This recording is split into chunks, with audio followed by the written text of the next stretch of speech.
¿Qué tranza, bandita? ¿Creyeron que se me había olvidado? Pues no, el 2 de octubre no se olvida.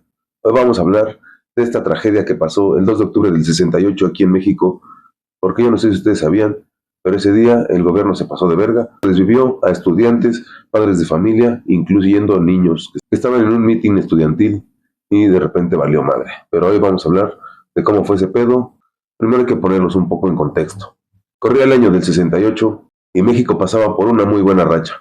Tenía un crecimiento anual del 6%, que ya quisiéramos ahorita. Tenía una muy buena economía, por lo que le llamaban el milagro mexicano. México estaba saliendo adelante después de décadas de tragedias y de mucha pobreza. El país estaba tan bien que la juventud, principalmente los estudiantes, vivían algo que nunca habían vivido: acceso a educación superior y un trabajo casi garantizado al graduarse. Y era un trabajo bien, un trabajo relacionado con su rama que habían estudiado, o no como ahora que tienen garantizado, pero de Uber. Ahora hasta con las nuevas ingenierías. No, que yo soy ingeniero ambiental. Ah, cámara, te toca Uber Eats.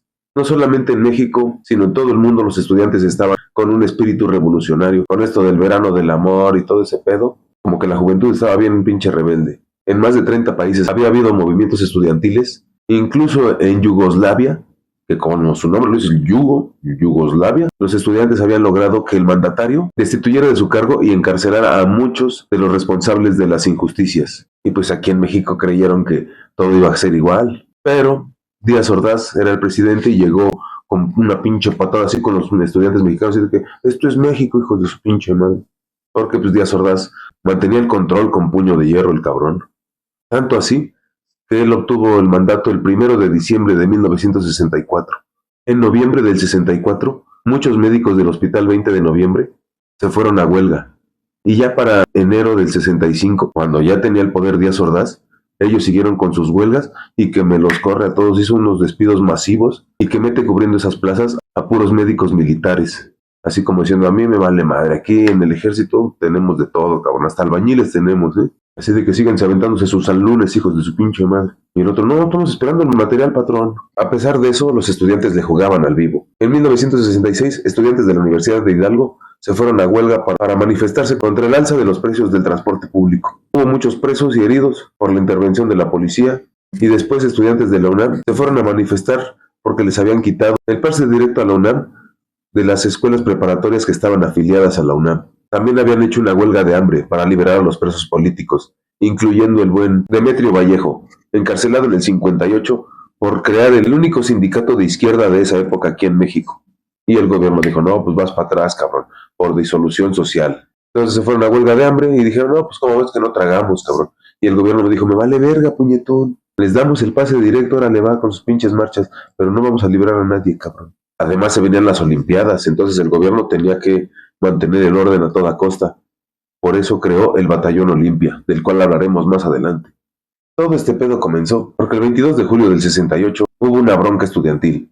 Debido a un partido de fútbol, los estudiantes de la vocacional 2 y 5 afiliadas al Politécnico fueron a hacer bronca a la preparatoria Isaac Ocho Terena, la cual era una preparatoria privada pero estaba afiliada a la UNAM. Fueron y con palos y piedras hicieron un desmadre, desmadraron vehículos, inmobiliario y hasta golpearon a la directora. Ese día no llegó la policía ni nada, solamente los estudiantes se pasaron de verga y se fueron. Al día siguiente, el 23 de julio, los estudiantes de la preparatoria Isaac Ocho Terena fueron a buscar venganza a las vocacionales.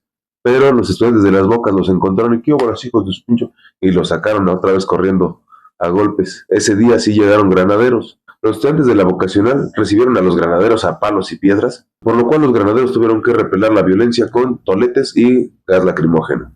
Este pedo dejó a 20 detenidos y 20 heridos. Uno de los heridos fue nada más y nada menos que Ernesto Zedillo Ponce de León, el cual muchos años después se convertiría en presidente de México. Ahora me explico por qué Ernesto Zedillo les bajó el sueldo a los policías. El 24 de julio, el jefe de la policía dijo que ellos no hicieron ni madres, que ellos solamente se defendieron de la agresión, pero que no lastimaron a nadie.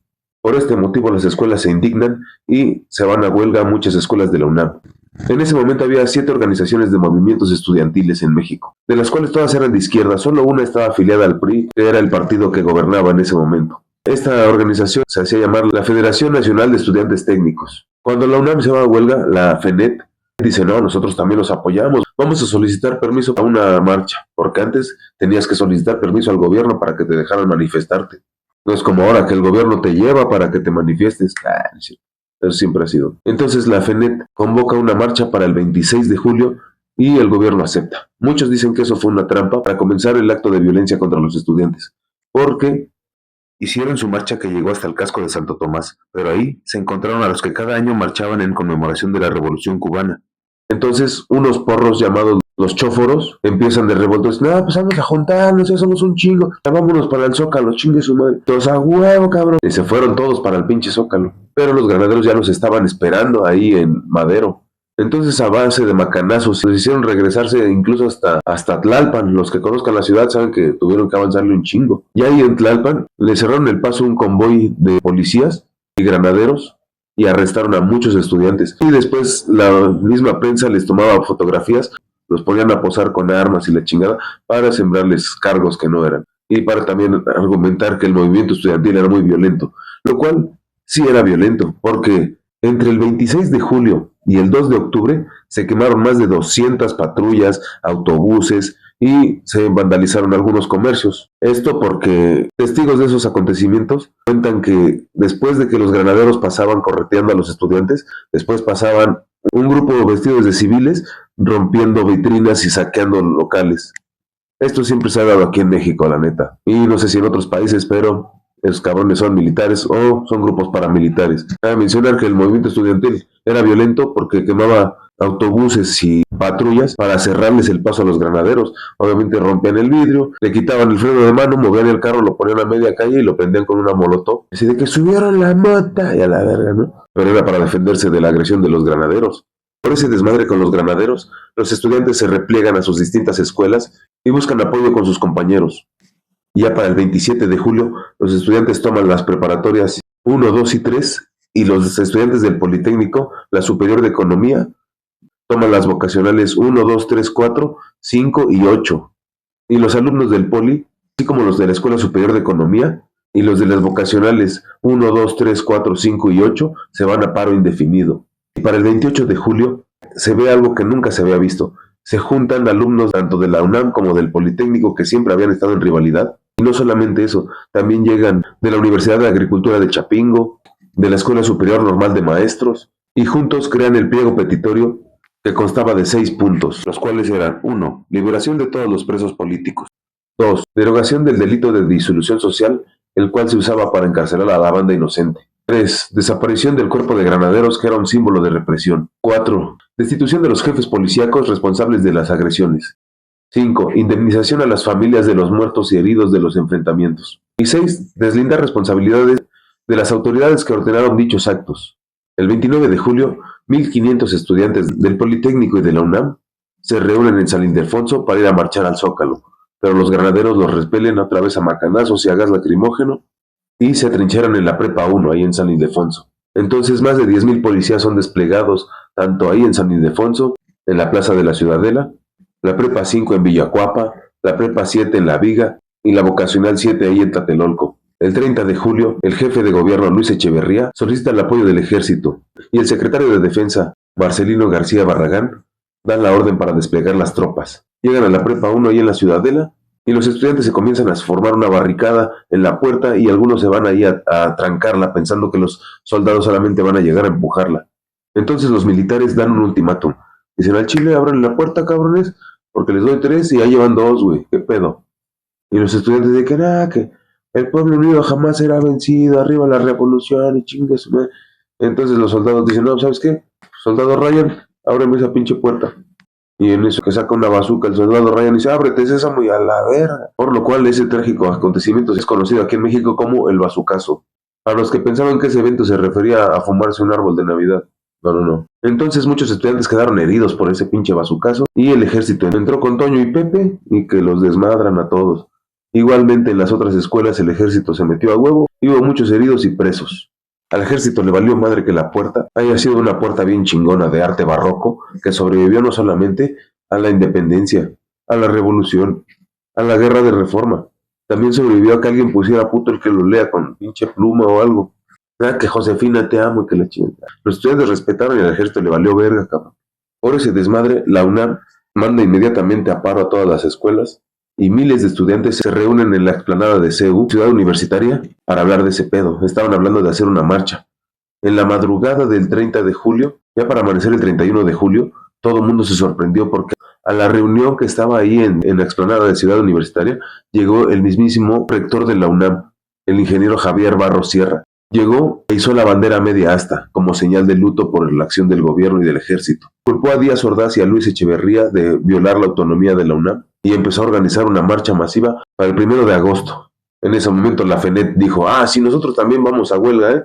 Ya te chinga tu madre, pinche FENET. Todo el mundo ya lo tachaba de que era un espía del gobierno. El 1 de agosto, muchos funcionarios del gobierno intentan disuadir a Barros Sierra de que vaya a la marcha. Pues también era caca grande del gobierno porque él había sido director de Obras Públicas, había sido director de ICA, había sido director del Instituto Mexicano del Petróleo, ya había trabajado en puestos chingones para el gobierno, pero cuando vio este pedo dijo, no, ni madres, yo voy a ir a la marcha como quedé formalmente ayer, chinguen a su madre. Aproximadamente 100,000 estudiantes se dirigieron al Zócalo, pero había militares y granaderos ahí. Y como ya había habido mucha violencia y ya había demostrado el gobierno que le valía madre desbloquear el truco de las armas en GTA, Barros Sierra dijo, no, mire, no vamos a rascarle los huevos a este tigre por este día. Ya sé que las azucaritas están riquísimas, pero mejor vamos a darnos vuelta aquí, luego nos damos vuelta en Coyoacán y nos regresamos a Ciudad Universitaria, ¿qué te parece? Incluso en la marcha empezó a llover y los vecinos arrojaban periódicos para que la banda se cubriera. Con tu puta no hubieras aventado bolsas de plástico o algo, ¿no? Pero es que en ese tiempo no había tanto plástico por ahí, banda. Ni modo que les aventaran las lonas de los partidos políticos, ahí van a decir qué pedo, ¿no? Ya para el 2 de agosto se crea el CNH, el Consejo Nacional de Huelga, con su pliego petitorio que básicamente era el mismo.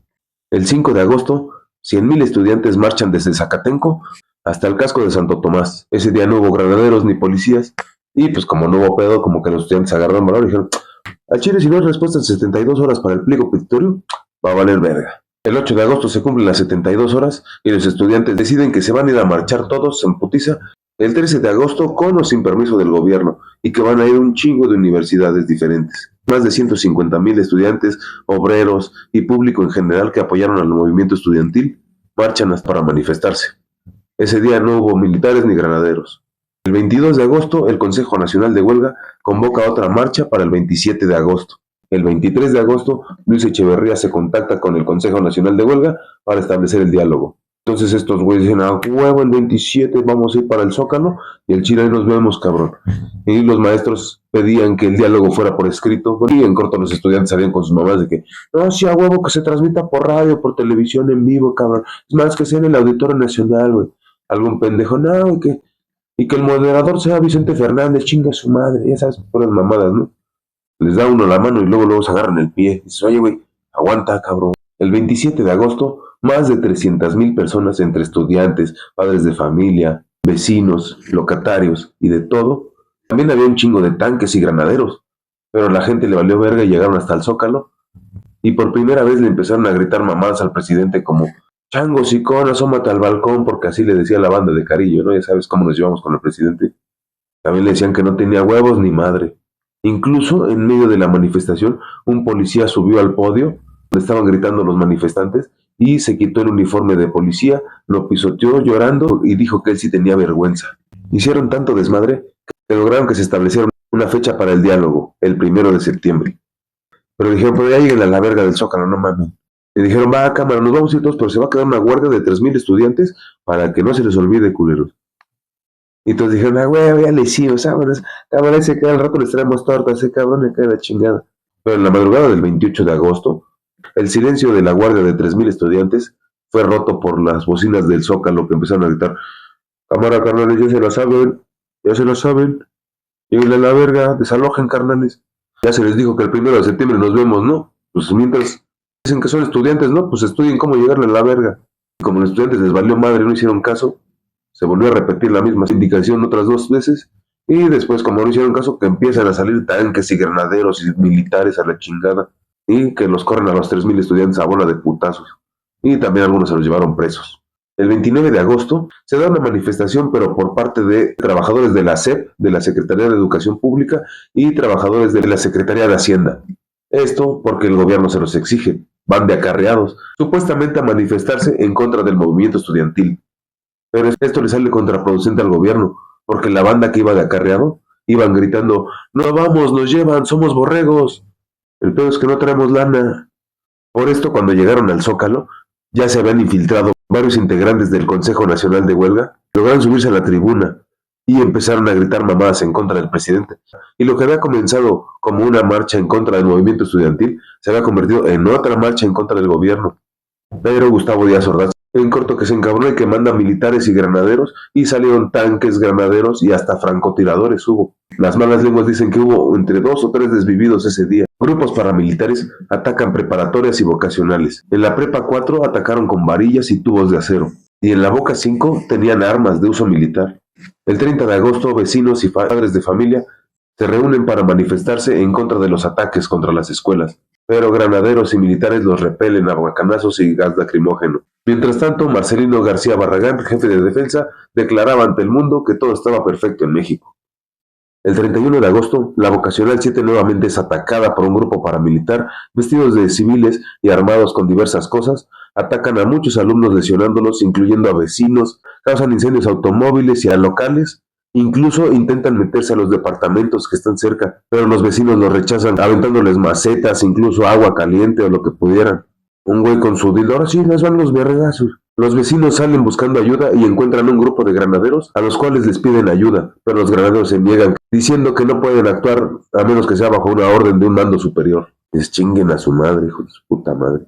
El 1 de septiembre, Gustavo Díaz Ordaz da su informe de gobierno, dando su tan famoso y desgraciado discurso, diciendo que han sido tolerantes hasta excesos criticados, pero que no le sigamos moviendo las nalgas porque donde se le pare la riata no la va a meter toda. El 2 de septiembre el Consejo Nacional de Huelga dice que se la pela, que van a seguir en la lucha. El 5 de septiembre los estudiantes entregan un comunicado diciendo que siguen en la lucha y que no se hagan pendejos. El 6 de septiembre el gobierno da solución al pliego petitorio y les dice básicamente, bueno, respecto a su pliego petitorio, en el punto número 1, libera a los presos políticos. Eso lo pueden arreglar en la comandancia de policía o en el MP. Paguen su fianza o vean cuántos años se van a tardar. Respecto a la derogación del delito de disolución social, lo siento, pero el Poder Ejecutivo no puede derogar leyes. Respecto a que desaparezca el cuerpo de granaderos, no se puede porque es parte de la policía. Lo siento. En cuanto a la renuncia del jefe y subjefe de policía, pues estamos en la mejor disposición de que se haga una investigación. No sé si tengan fuero, pero chécale. Respecto a la indemnización para las familias afectadas por los enfrentamientos, a huevo, ponlo en mi cuenta. Ya tienes tu tarjeta del bien pendejo, digo del... Whatever. Respecto al punto que añadiste de expulsión de los integrantes de la FENET, yo esos güeyes ni los topo, carnal. Son de ustedes, son estudiantes, ¿no? Te digo que ni siquiera se ponen de acuerdo entre ustedes, por eso están como están, carnal. Bueno, eso era todo lo que querían hablar, ¿verdad? Con permiso, gracias. Por cierto, ¿ya pagaron sus impuestos? Chinguen a su madre. Y así el gobierno fácilmente les digo, a la verga. El 9 de septiembre la cosa ya estaba poniendo tan caliente que el mismo ingeniero Barros Sierra invita a los estudiantes a parar con el pedo y que ya le bajen de huevos. Pero el Consejo Nacional de Huelga dice, ni madres, vamos a organizar la marcha del silencio. Pinche gobierno dice que nosotros hacemos el desmadre, que siempre llegamos incitando a la violencia. A cámara, vamos a hacer la marcha del silencio. Júntate a todos los pinches sordomudos que puedas. Nada, no es cierto. La marcha del silencio básicamente era que todos iban tapados de la boca con algo blanco en la boca para decir, no algo blanco, sino una cinta, un paliacate, un pañuelo.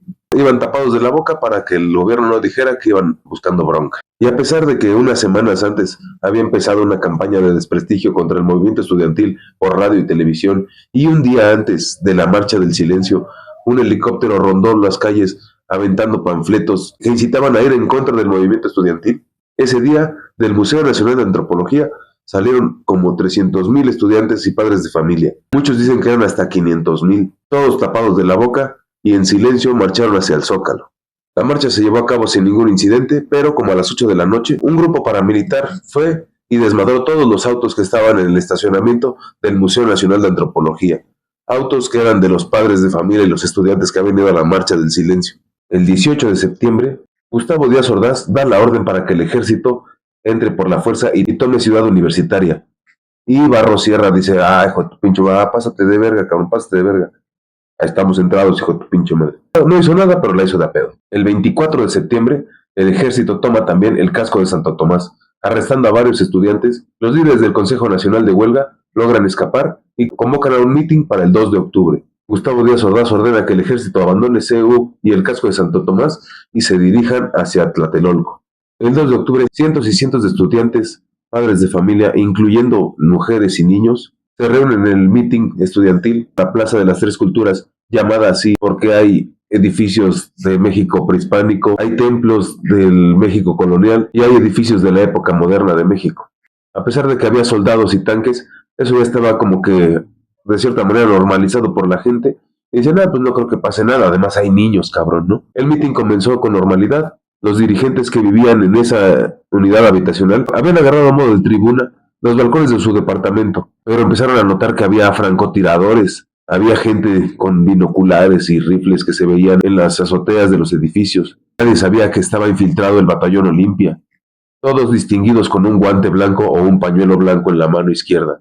Cuando el meeting había comenzado, de repente, como a las 6 de la tarde, cayeron 3 bengalas de un helicóptero. Esa era la señal. Los estudiantes dijeron, no, pues tranquilos, no pasa nada, pero al momento se empezaron a escuchar disparos. Los francotiradores del batallón Olimpia abrieron fuego contra los soldados, y los soldados, pensando que eran los estudiantes, empezaron a disparar contra todos los que se movieran. Y los del batallón Olimpia seguían disparando a diestra y siniestra para sembrar el caos. La gente trató de escapar, y los militares que estaban afuera de la plaza trataron de entrar para ver qué pasaba. Se hizo un total desmadre, y cientos de personas murieron. No hay una cifra oficial hasta la fecha.